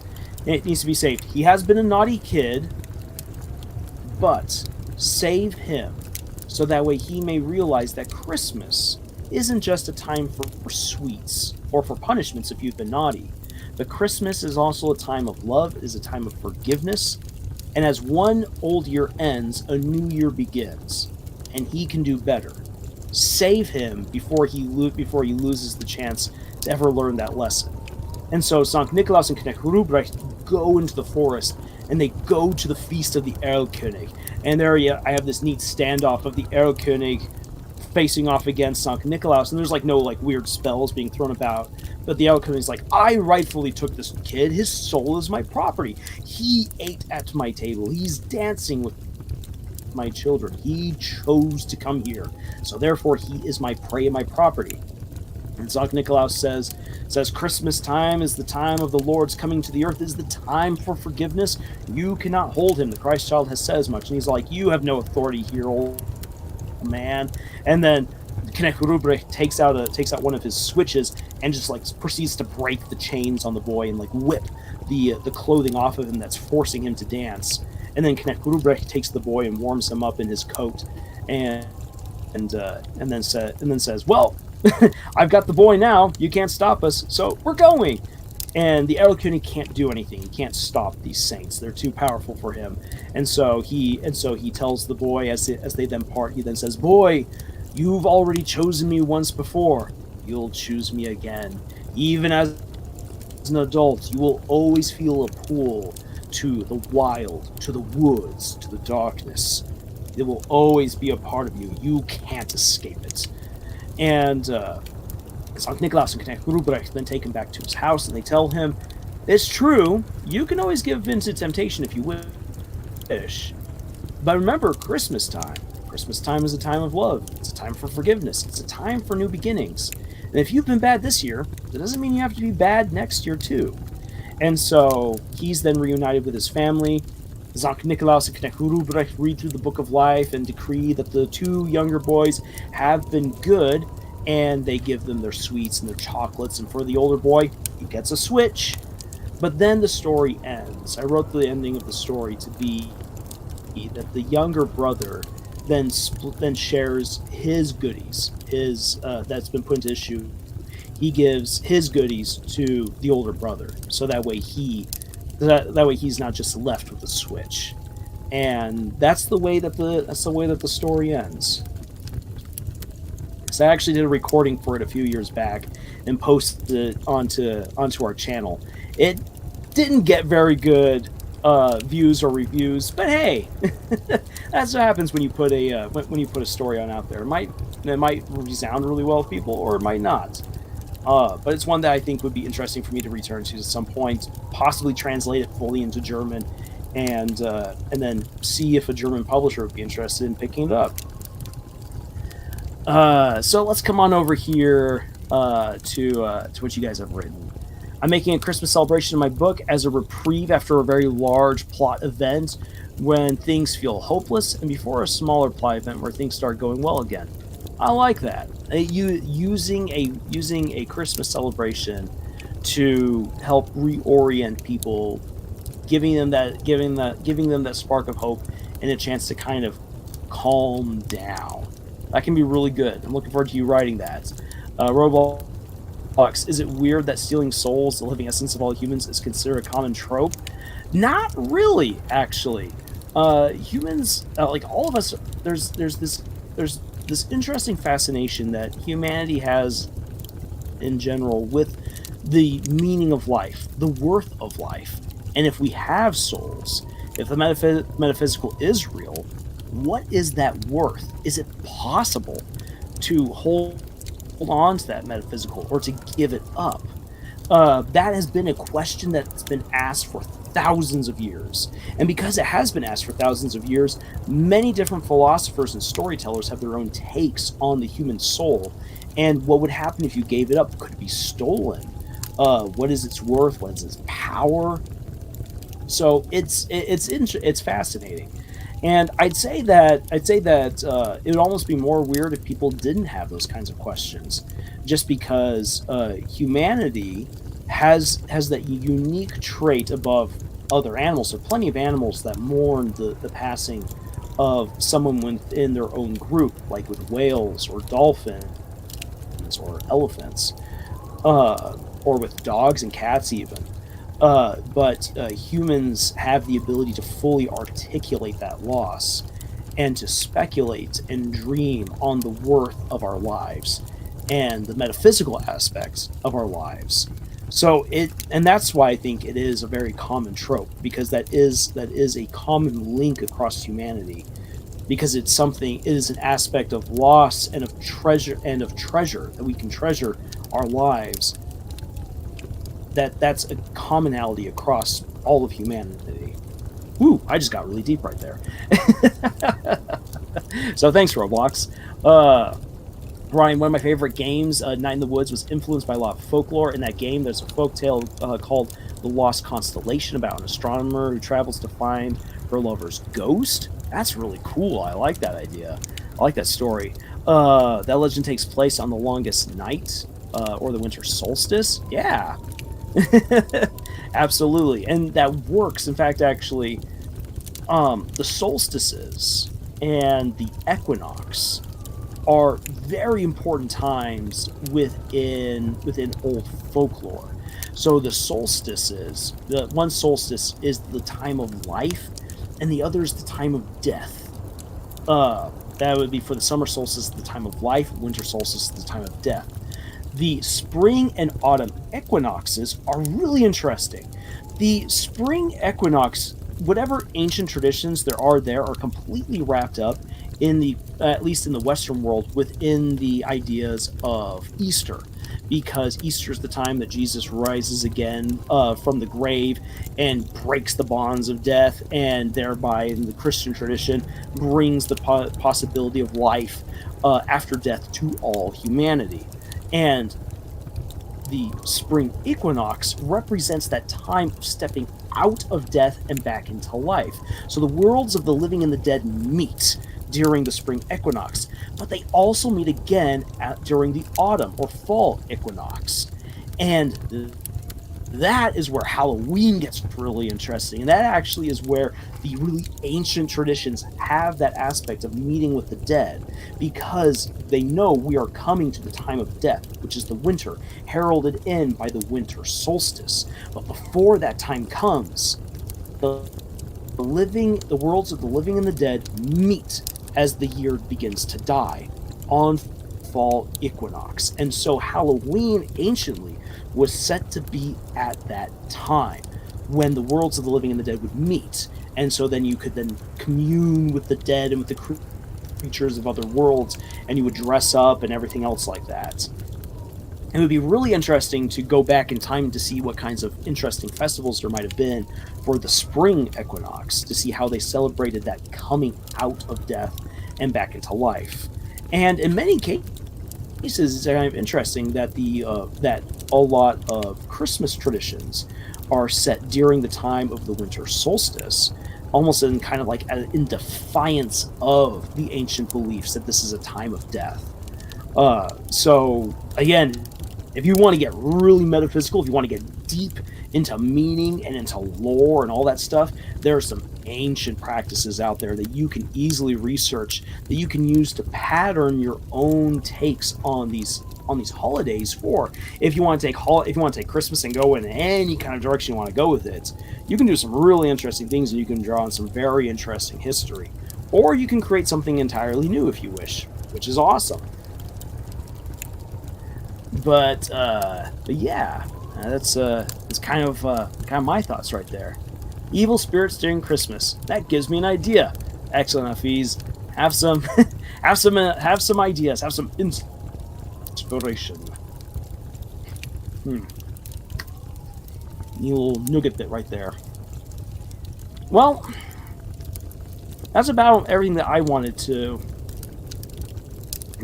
say for tonight before I gotta get going. There's one more thing that I do wish to do after taking a drink of water to keep back the coughs.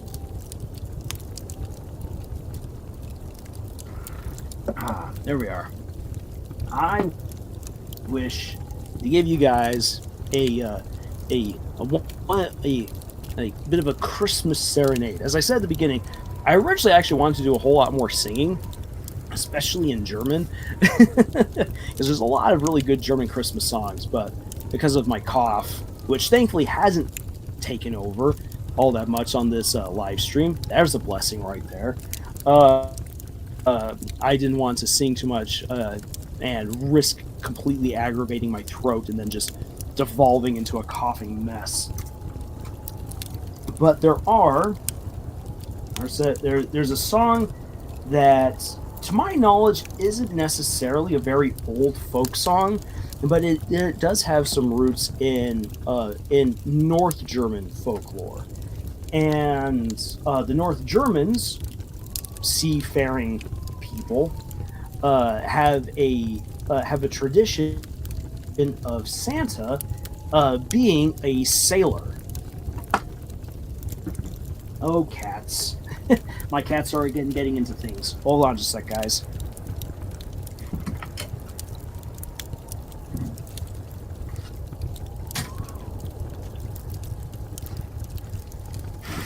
Oh, cats.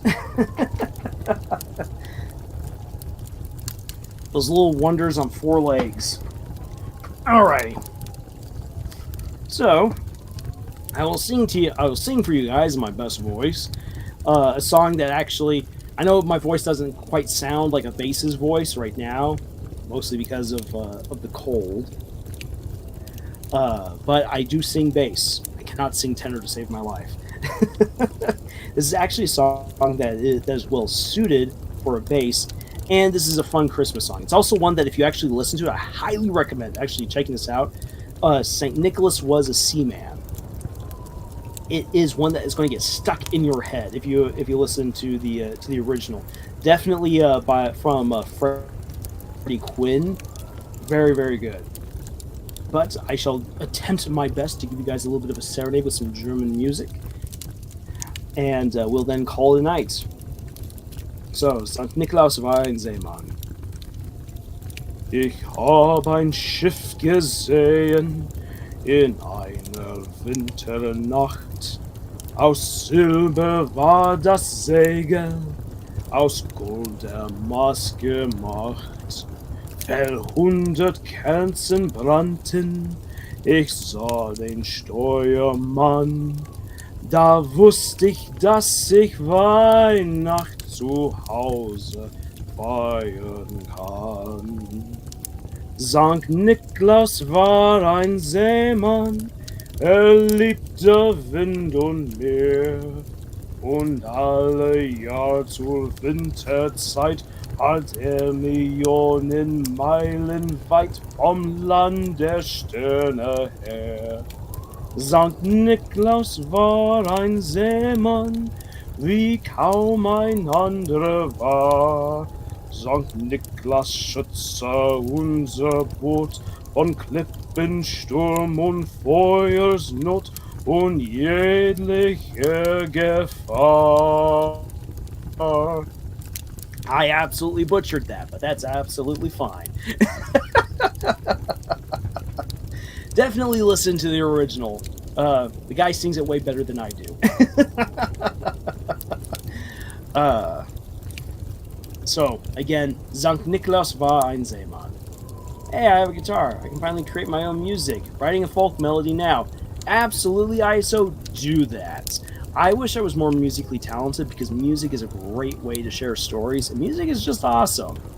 From Roblox, I have a cat that climbs up our Christmas tree when we're not looking, and he will just stay halfway up the tree. I had a cat that did that. She's no longer around. Luckily, my other cats don't do that. Especially Honey over here. Honey is the one that was tearing up the carpet earlier in the live stream. She is huge and she will knock that tree over. Thankfully, she doesn't go tree climbing. The last one right here I will do as far as serenading. Even though, again, my voice is not exactly perfect for it, but this is a song that most people know, and it is purely German. Or I should say, it's Austrian. People always say it's German. It's actually Austrian, because it was written in Austria, Silent Night.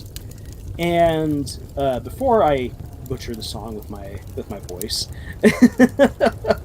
I want to quickly share my favorite story surrounding this song, and it's the true story of the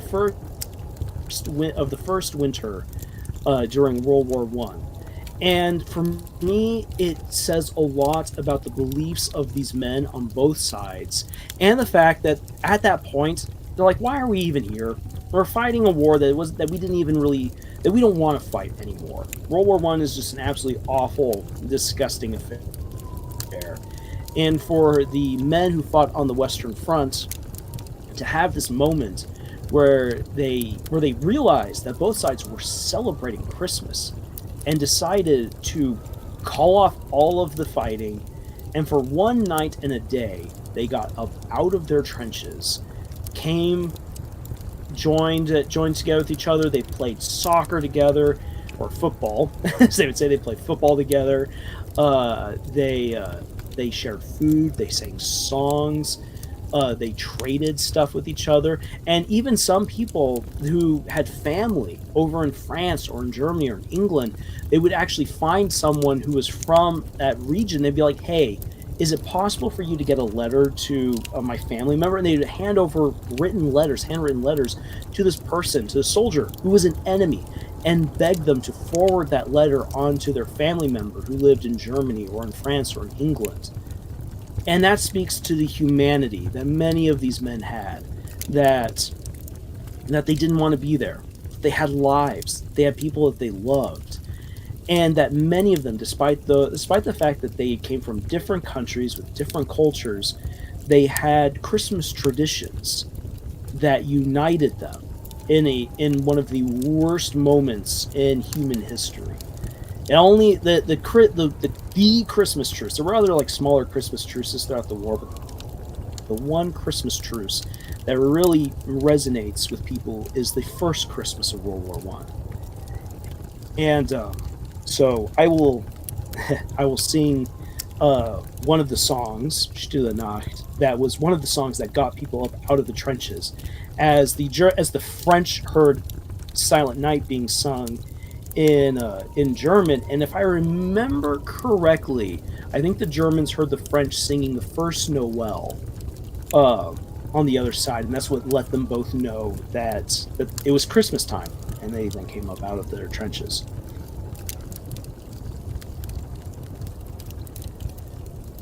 Stille Nacht, heilige Nacht, alles schläft einsam wach, nur das traute hochheilige Paar. Holder Knabe im lockigen Haar, schlaf in himmlische Ruhe, schlaf in himmlische Stille Nacht. Heilige Nacht, Hirten erst kundgemacht durch der Engel Halleluja,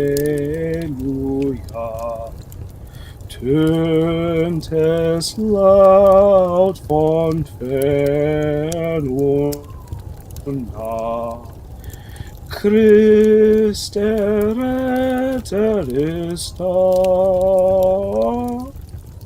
Christ der Retter ist da. Stille Nacht, heilige Nacht, Gottes Sohn. Oh, wie lacht Lieb aus deinem göttlichen Mund, da uns schlägt die rettende Stund. Christ in deiner Geburt, Christ in deiner Geburt.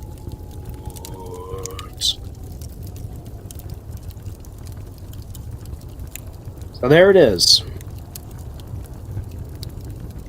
And actually, I just committed a bit of a taboo because the Germans won't normally sing that song until the 24th, if they can avoid it, because to them because it is in their minds their song for Christmas, and because of the memories of that song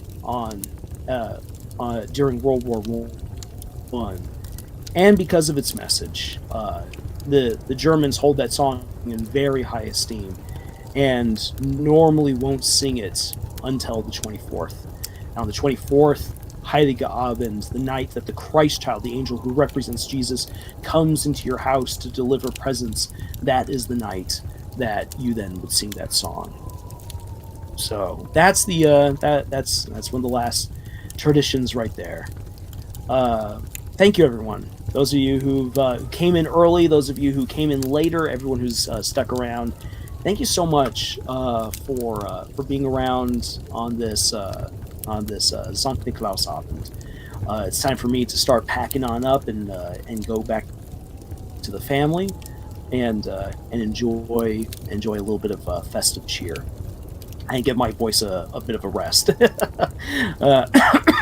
Last thing, because I did post this on up in the community tab for the channel, we have reached our goal of 5,000 subscribers. To all of you here, thank you so much for helping us reach that mile marker. That is incredible news. That's an incredible mile marker that so many people don't make it to, who are like, wow, I'm going to do YouTube. And it's hard. It's hard to get there. And we only managed to make it because you guys are here, because you guys and gals took an interest in what we were doing here on YouTube, gave us your subscription, you interacted with us, and it's just been very positive. Thank you so much. So we're not going to be doing it during the Christmas time, just because Christmas time is hectic for a lot of people, and it's easy for miscommunications to happen and for people to miss deadlines and stuff like that. So our celebrations and our gifts to you guys, to all of our subscribers, will be given at the beginning of the new year, and I'll already tell you some of the things that I have in mind that we're going to do. For some people, so some people, we'll have kind of a little bit of a sign up thing, a little bit of a contest going on. Some people will win free books from us. Woohoo! Others will also win a chance to direct what kind of videos we'll do. We'll have some people will win the chance to have a special dedicated video, something that you're like, ooh, Lars or the rest of the harem, we really want you to do something about like this. And so we will then work on a video that you yourself would really want. And then for others, you will win a chance to be a part of a writer's roulette, which is incredibly hilarious. I've not done a writer's roulette yet that did not devolve into absolute insanity with tons of laughs. The writer's roulette is an ultimate writing challenge that is meant to trip you up. Everyone has a chance to write a page of a story, but they only get to read the page that came before, and you're not allowed to edit anything.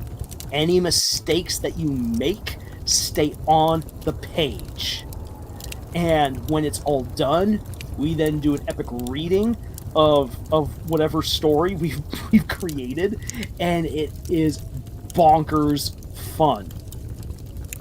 We actually have we have one video on our channel already, which is from one writer's roulette, and there's also at least one other writer's roulette that we have up on Royal Road, and I'll have to share links to those later on in another video or in a community post, because they are absolutely hilarious. They're so much fun, and so we want to give you guys, those of you who want to participate, show off your writing skills. We want to give you guys a chance to participate in a writer's roulette as well, because it's a fun thing to do. It's a fun way to share your skills, to share your ideas with other people, and just to have a absolutely ridiculous story that you don't need to worry about it sounding bad or reading bad, because for crying out loud, everyone sounds and reads bad when you do a writer's roulette.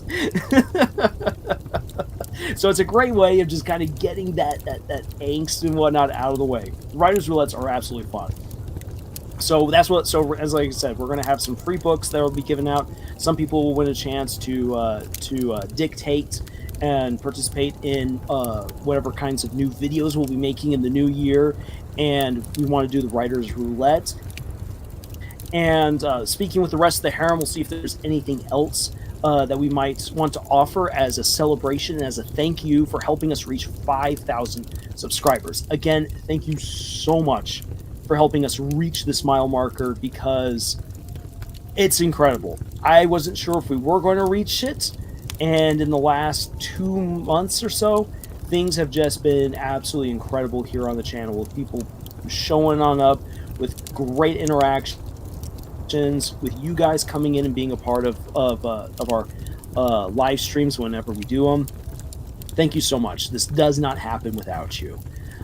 So we will do our best to try to give back going into the new year, and just having fun like we always do, and hopefully helping out other novice authors out there feeling okay with their stories, getting advice where we're able to give them advice, giving them feedback where we can give them feedback, and hopefully being the support that you need to reach your own creative endeavors. Because it's one of the hardest things about being a creator is sometimes it feels like you're all alone, like you don't have a support network, and that's what Camille's Harem is there to do. It's not just for our own gratification and to toot our own horns, but really it is to try to have those connections with other writers and creators, so that way we can be a sounding board, we can be a support group, a virtual shoulder to cry on when things aren't going well, and we hope to continue to be that in the new year, for the rest of this year and into the new year, and hopefully for many more years to come. So again, guys, thank you so much for joining me on this live stream. Thank you for being kind to me about my own singing voice. I will try to get better, and maybe in the future I'll do a proper song. We shall see. But unless there's any last minute things that anyone's going to quickly hurl into the chat, then I'm going to wrap it up right here. So I will give you guys a moment to type out any of those last things that you guys wish to type, and I'm going to help myself to another bite of Stollen.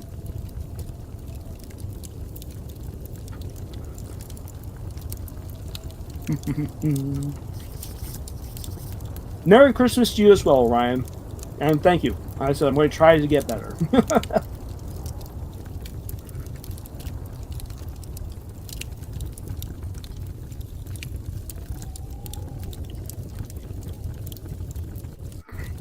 Thank you, Roblox. I will do my best to have a splendid evening. And you have a splendid evening as well. I think once I've enjoyed a bit of dinner and a little bit of Sankt Nikolaustag time, I'm going to go and I'm going to watch the Christmas special from Hilda. That should be good. If you guys haven't yet seen it, watch Hilda now, because the last season is coming out this week on Netflix. It's going to be awesome. But yeah, all that being said, guys, thank you so much. Have a wonderful evening or a wonderful day wherever you are right now. If you celebrate Christmas, Happy Christmas, Merry Christmas. If you don't celebrate Christmas, Happy Holidays. Whatever you celebrate, honestly, I hope that you make the most of it, and feel free again to share your traditions with us in the comments. Reach out to us. The more that I learn about what other people believe in and what other people do to celebrate, that's just amazing. This world is filled with so many incredible people and so many incredible traditions and celebrations. It to me, it's miraculous. Last thing right here, something I noticed is that Hollow Knight music really fits with my animation story atmosphere. I have a starting point for making my own music for my animation. ISO, awesome. Hollow Knight does have some really good haunting music. It's not music that I myself normally like put on to listen to when I'm doing other things, but it is good music. And if that's giving you inspiration, awesome. Follow through with it. Hafiz, Merry Christmas to all Christian friends and a Happy New Year. Same to you, Hafiz. Merry Christmas and a Happy New Year. It's going to be great. And again, guys, just thank you so much. And I will be talking to you later. Until the next video, y'all, tschüss.